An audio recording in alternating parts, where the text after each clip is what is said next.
Good afternoon, everyone. My name is Khalai Vanterpool, and today I'm going to be presenting my summer research project, Experimenting with Deep Learning Applications, an Authentic Classification Project on COVID-19's X-ray images. Nowadays, machine learning skills are becoming essential for performing knowledge discovery tasks and solving challenging problems such as image classification.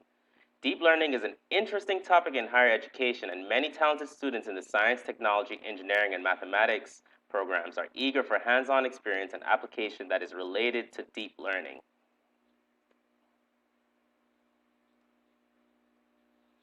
Overview of the problem.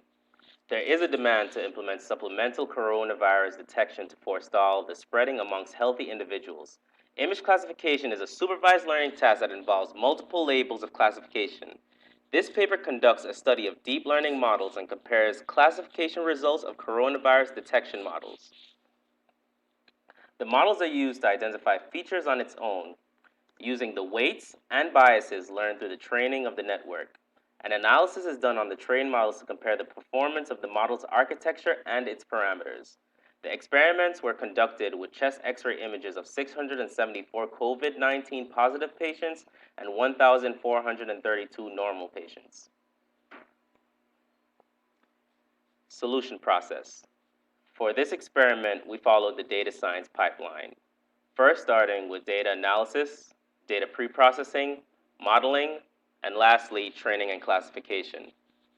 For data analysis, we want to get a good understanding of our data, how we can make inferences of our data, and just the inner workings of our data. Knowing that we're working with images, we know we have 3 channels per image of scales of numeric values starting from 0 to 255. And we further analyzed our data to just understand how we can manipulate it in the future, where our next process, data pre-processing, comes into play, where we actually manipulate the data in order to make inferences on the data. Next, we have the modeling part of the pipeline, where we would design the architecture of the model to gather what necessary layers or features needed to be included inside of our model architecture to better classify our data. And lastly, we have training and classification, where we train the model based on the data sets to infer our classification of COVID positive patients and normal patients. Overview of the data set. The experiment introduces publicly available data sets that contain X-ray images. The data set collected contains 2,106 images of imbalanced classes, COVID and normal. The images labeled normal shows an example of chest X-ray healthy patients, and COVID shows the coronavirus disease COVID-19. If you take a look at the COVID illustration, you'll see on the bottom center lobe of the X-ray image, you'll see a ground glass opacity and consolidation. And these are features that our model will need to identify in order to classify these X-ray images as COVID-19. Pre-processing, data pre-processing. In this experiment, we needed to identify a shape to resize and a ratio split our data with many hyperparameters. We store the path to our data set into an array list variable, then scripted a function to load folders containing images into the array list.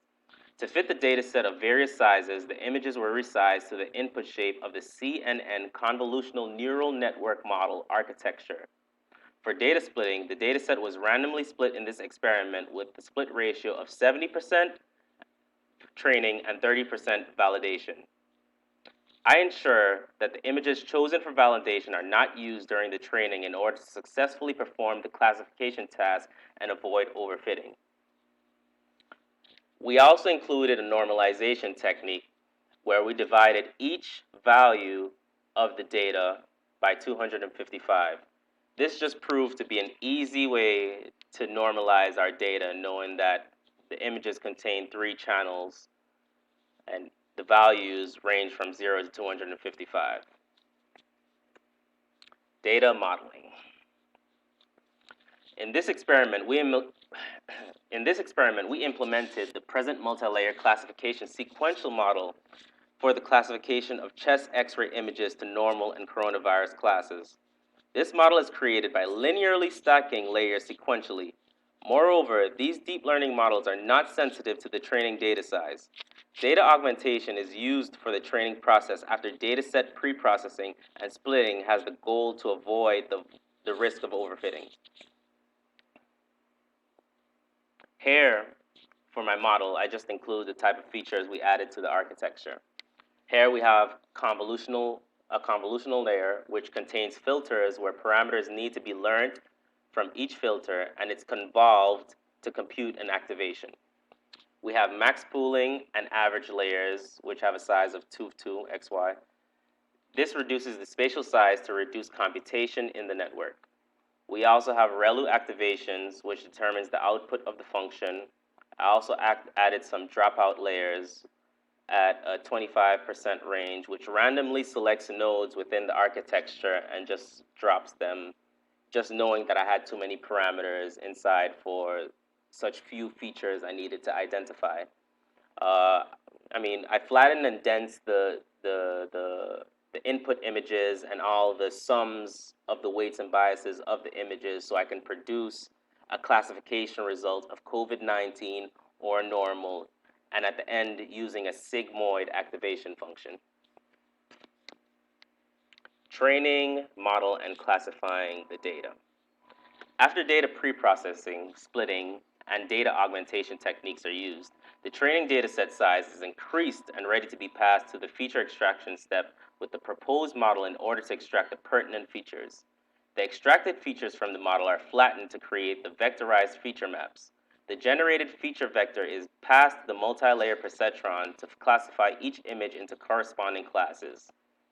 The image below from a pre-trained model shows the accuracy and loss performance of the architecture. So this illustration is from a pre-trained model that I collected from the internet that was already trained to classify COVID-19 and normal patients. And this is the accuracy and the loss over each iteration of the performance on the data set that I collected, which had a 95% accuracy. Pretty impressive. Next is the proposed model, which I drafted, which had a 98% accuracy. And below are the illustrations of each iteration on the data set and how well it performed or how poorly it performed on the data set through each iteration. Results. The experiment was performed based on the following experimental parameters. We used accuracy and binary cross entropy to not only compute the accuracy and the loss.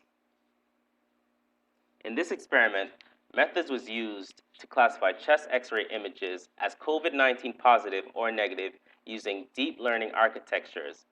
My model displayed a 98 percentile, but in future work, I'd like to expand on the architecture to not only identify COVID-19 positive cases, but also all forms or many forms of chest diseases.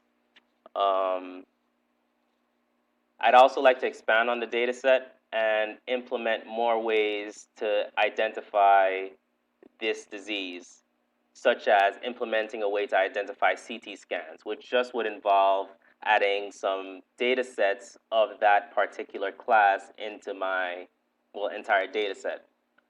This is the conclusion of my experiment. Thank you for listening, and see you later, I guess.